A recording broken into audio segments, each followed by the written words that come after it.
Det her, det er en ung dreng ved navn Daniel. Daniel er kun 17 år, men allerede i en ung alder blevet udsat af sin familie. Hans familie var medlem af Jehovas vidner, og han tog en drastisk beslutning om at gå imod Jehova, og det skulle få slemme følger for ham.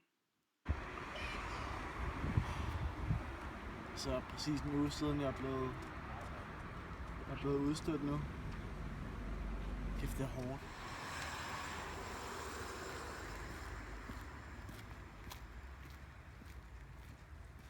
Kan du fortælle mig, hvor vi er nu?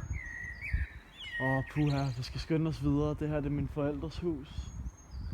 Jeg tror ikke, de er hjemme nu dog, men det er virkelig underligt at stå foran det her hus. Jeg er vokset op her, og det... jeg kan slet ikke tage det. Vi må skynde os videre.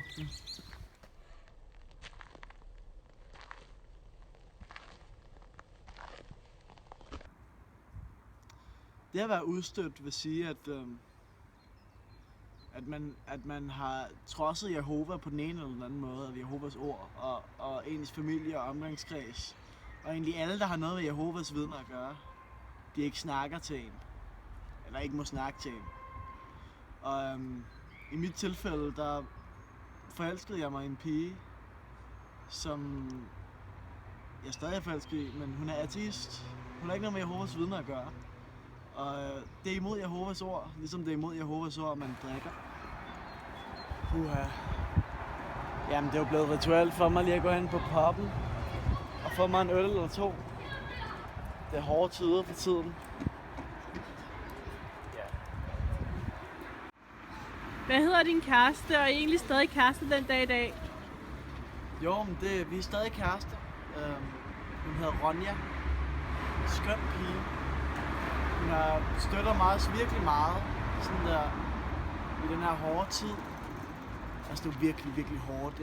Både mine søskende og mine forældre, det gider jo ikke snakke til mig længere. Hvis jeg går forbi huset derhenne, så lukker de jo bare patienterne ned. Altså det er jo forfærdeligt at se på.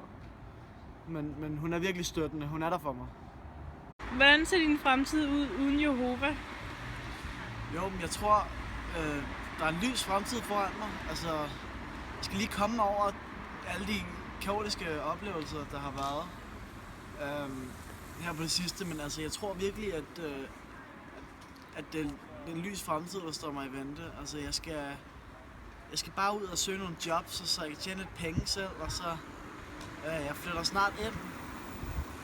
Lige nu bor jeg på et lille hotelværelse herovre, men jeg flytter snart ind hos min kæreste og sådan noget. Det bliver super fedt. Er dit syn på religion i dag? Jo, altså, jeg er ateist. Jeg har ikke meldt mig ind i den danske folkekirke eller noget, men jeg er ateist den dag i dag, og det jeg har det bedst med. Altså, Jehovas vidner, jeg tror, det har afskrækket mig lidt fra det med religion. Det behøver ikke at være en dum ting. Religion kan også være en rigtig smuk ting. Men jeg er bare ikke... Det siger ikke mig noget. Her forlader vi så Daniel, og vi er sikre på, at han skal nok så gå en lys fremtid i møde, også selvom han ikke skal ses med sin familie længere. Han vil nu gå efter kærligheden og et liv uden Jehova.